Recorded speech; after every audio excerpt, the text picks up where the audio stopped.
Hey, it's Michael Pilarski with another video from Friends of the Trees Botanicals.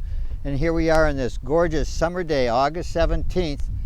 One of the few summer days we get here in Chimacum. And this is our medicinal herb garden here at Finn River Farm. And I like to refer to my systems as agroforestry systems part of the time, especially the ones that have a lot of trees in. So this one here, because of the view shed, we couldn't really put in tall trees, but we put in a fair amount of shrubs or berries, especially berry shrubs, as part of the system. Here, for instance, there's a white currant, there's red currants, and all along the front of the planting here, there's berries. There's some rows of berries further on in. Most of what you see here, though, is perennial herbs. And there are some biennials and annuals as well. And we like to put berries into the system because they taste good and we get to nibble them while we're out here. Plus we sell them, plus we make things for ourselves. So it's not a big money maker for us, but it does bring in some income. And if we had someone that just managed them really well, we would do quite a bit better. But here is today's offerings. We just picked this. We have the corner store right down the line here, and they're going to buy these from us and sell locally.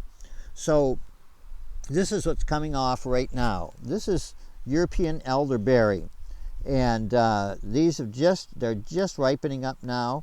So European Elderberry, of course, everybody knows they're great for flus and antiviral. So their popularity has been selling. So most people wouldn't nibble on this. In fact, it's not wise to eat it fresh. They'll have to cook this down into a syrup or make a juice or something like that. Here's white currants. Notice the opaque skin, lovely color. They're a little less acid than the red.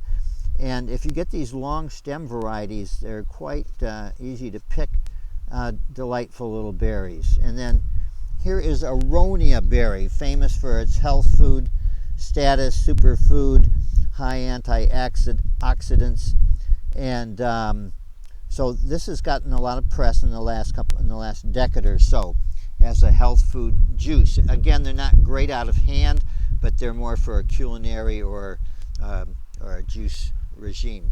Here's red currants, and they're good sprinkled on ice cream, for instance, and other sweet things, and cakes, I suppose. But they're just fine out of hand if you're a health food person and don't want that other stuff. So great for having red currants to make a great jelly.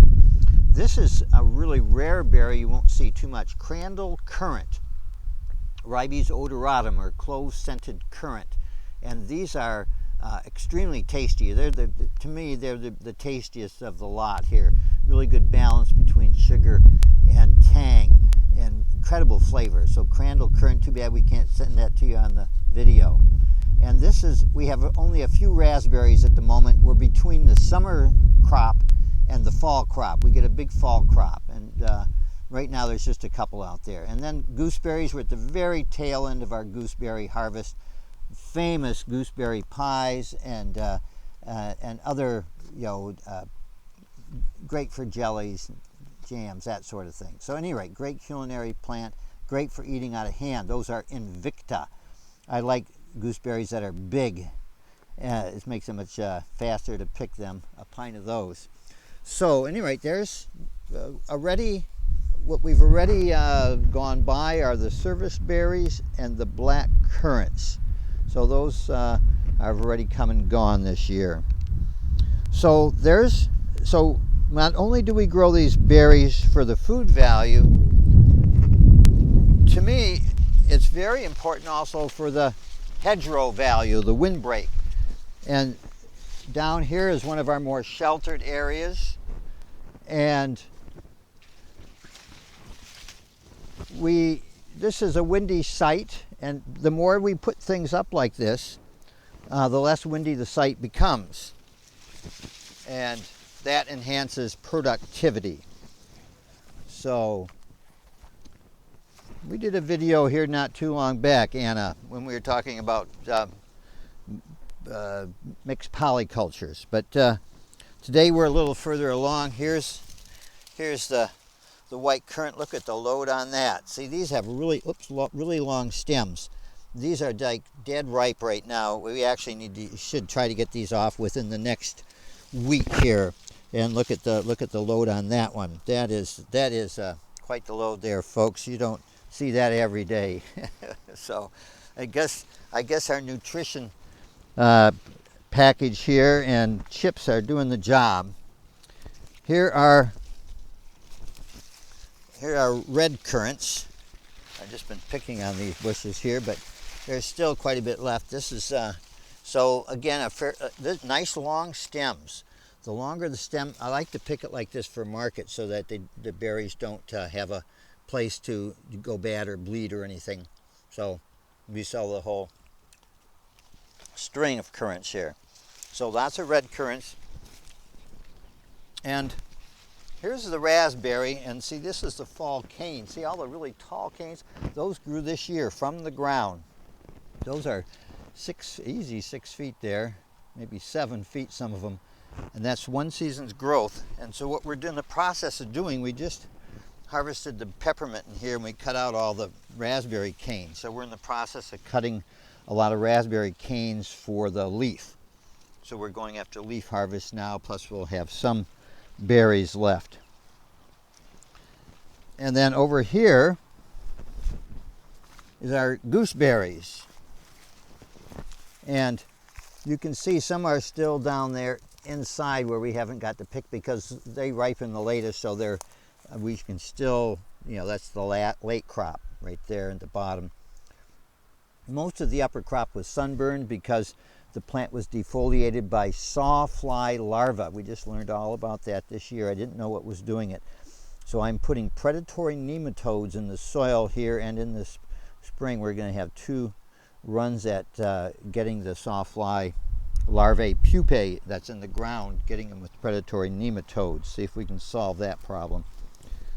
You can see the elderberries are the tall stuff here, and there's the quite a bit of elderberries. Oh, these Europeans have a much smaller cluster than our native blue elderberry, but it's right in our backyard here, and it's really a really good elderberry, somewhat sweeter than the native blue. So anyway, so you get an idea by looking around that there's an understory, overstory kind of thing going on here with a lot of herbs intermingled to some extent with the shrubs. So here's one of our special berries, Crandall Currant. It isn't our special berry, it's just that we happen to grow it. Been growing this for a long time because we love it. It's just we already described the berry, but here's the bush. It's a currant, Ribes odoratum, clove-scented currant. It's pretty easy to grow.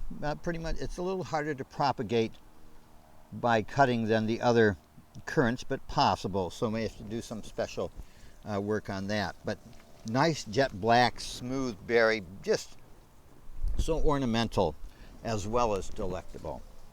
Oh, and look at we're getting a slight bit of fall foliage, so you can see we're going to get a fall color on this as well.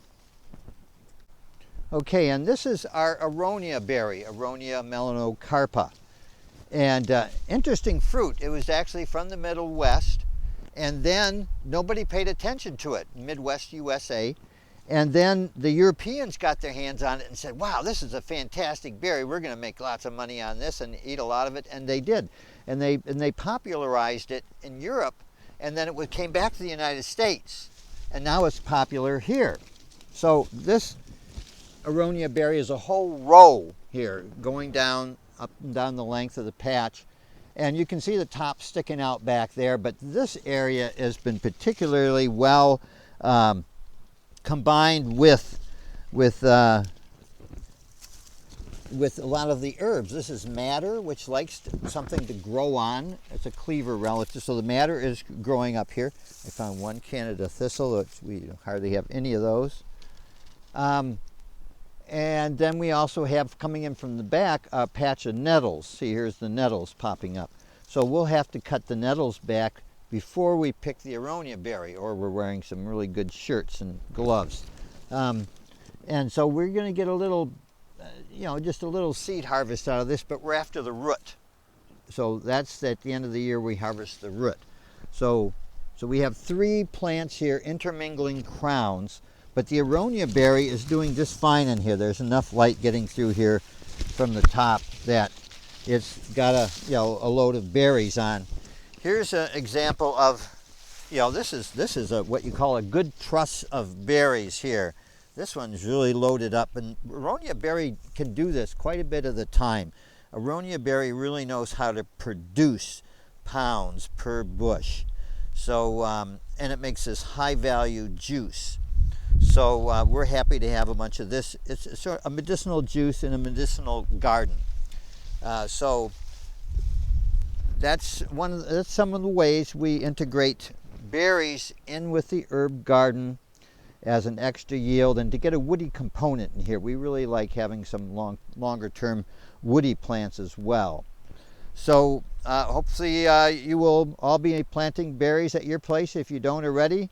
It's hard to have too many berries, and so you have a very good day, and see you again.